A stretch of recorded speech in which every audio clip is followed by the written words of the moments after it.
Welcome to Easy 3 Sport Production. I'm your host Suttles, and today, has Daniel Jones finally turned the corner to becoming a franchise guy? Let's get it. Daniel Jones. We are revisiting our number 6 overall pick of a quarterback in his second year, Daniel Jones. Is he the franchise guy? Has he finally turned that corner? That is the big question. Now, overall for the season, he's played 10 games into his second season, and he's thrown for 2,122 yards. He's thrown 8 touchdowns and 9 interceptions. Now, in the last 2 games, he's thrown for 456 yards, 1 touchdown, 1 rushing touchdown, and an average QBR of 97. That is looking really good. Now, the reason why I'm asking, has he turned the corner? Because within these last 2 games, he has not turned the ball over. And you see those amounted to wins. Maybe he's finally figuring it out. Because we also had to look at it from his perspective. Follow me. This is basically his rookie season all over again. And the reason why I'm saying that is this. Pat Shurmur handpicked this guy because of the offense that he was running in Duke was very similar to the offense that Pat Shurmur ran. Pat Shurmur seen that he had all the tools and that he can really work with this guy in his system. So when Daniel Jones came to the league, and last year when he threw 24 touchdowns, 12 interceptions for over 3,000 yards in 12 games, it was really just an extension of college because that system was set in for what he did in college. It was just probably just a tad bit more expanded for what Shurmur did, but it was kind of the similar system. So he didn't really have to learn too much. He just had to really hone on his craft. Now, coming into this season, Jason Garrett has a totally different kind of scheme. So now it's learning a totally different scheme, learning a totally different playbook, and still getting acclimated with your wide receivers. Maybe it was just too much. Maybe it was just overwhelming for him. But the good thing that we always heard from all of his teammates, the coaches, he's always the first guy in,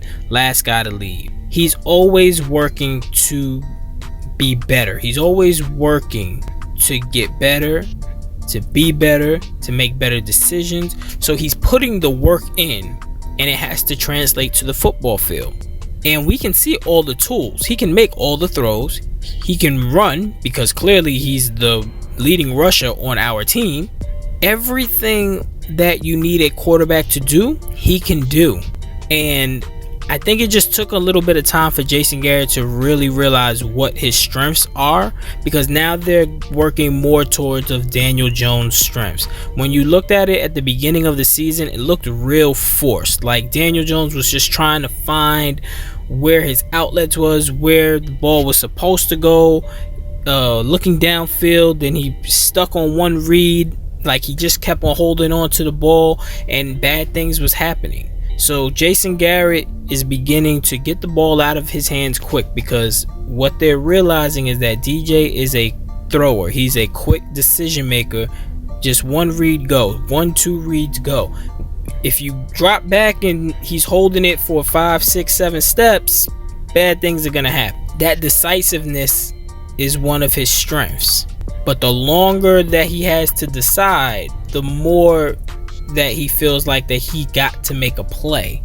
And that's where we don't want him in. We don't want him in that kind of mindset. But Jason Garrett has been doing really good in just honing on his strengths and trying to get him to make better decisions, as in not turning the ball over. And maybe he turned the corner finally. Maybe these were the 2 games that he looked at it and said, okay, this is what I have to do, maybe just for this year or the year after. I mean, for me in particular, I'm not looking for a superstar quarterback, because you got to understand how difficult the quarterback position is to play. You have to grow into that role. It's not a lot of guys that can just come out of college or in their second year and they just end up being superstars. I think Patrick Mahomes and Lamar Jackson and those guys really speeding up the process of everybody's mind because they're like, oh, they're only in year 2 and they're winning the MVPs. But those guys came into perfect situations. Patrick Mahomes came into a perfect situation where you had one of the best quarterback coaches and you had all those weapons, and he had a big arm from Texas Tech.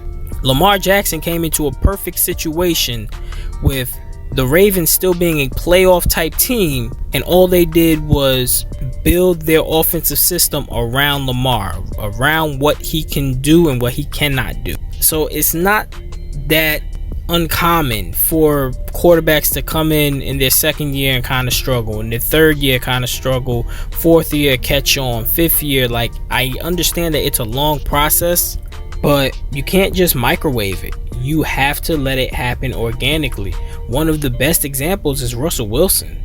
Russell Wilson came into the league as a game manager and made big plays on third down, fourth down.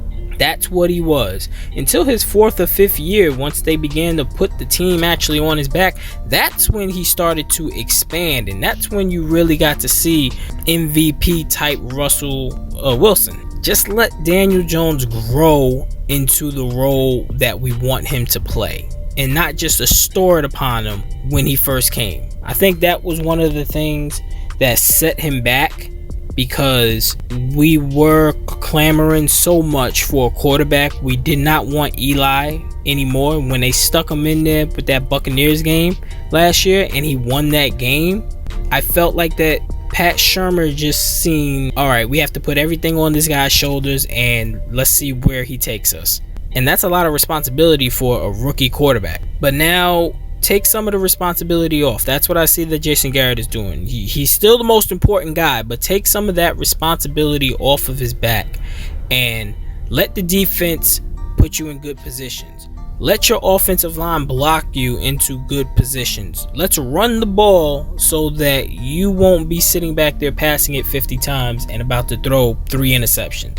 Let's do that. Let's take some of the responsibility off of DJ's back, acclimate it to everybody else, and then let's see where this train takes us. And we've been winning. So, as I said, the question is, do you think that he's turned the corner to become a franchise guy?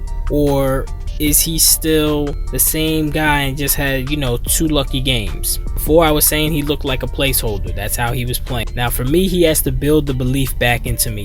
He got that belief in me 12 games last year. He lost it. He lost it with me with 8 games here. He lost my belief. I'm still rooting for him. I really want him to be the guy. I really do. But he has to earn that back. But he's on the right track. He definitely is on the right track.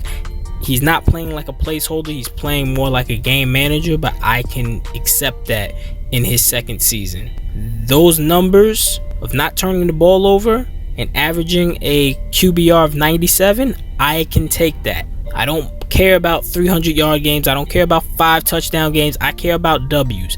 If he throws on an average of just 240, 250 yards per game, just 1 touchdown, and probably rush for 60 to 80 yards, and we're winning the game, that's fine. In his second year, that's fine. I don't have a problem with that. But he's on the right track. He is on the right track. And that has been a Subtle's Take from Easy 3 Sport Production. Don't forget to like, subscribe, leave your thoughts in the comment section. Until next time, I'm out.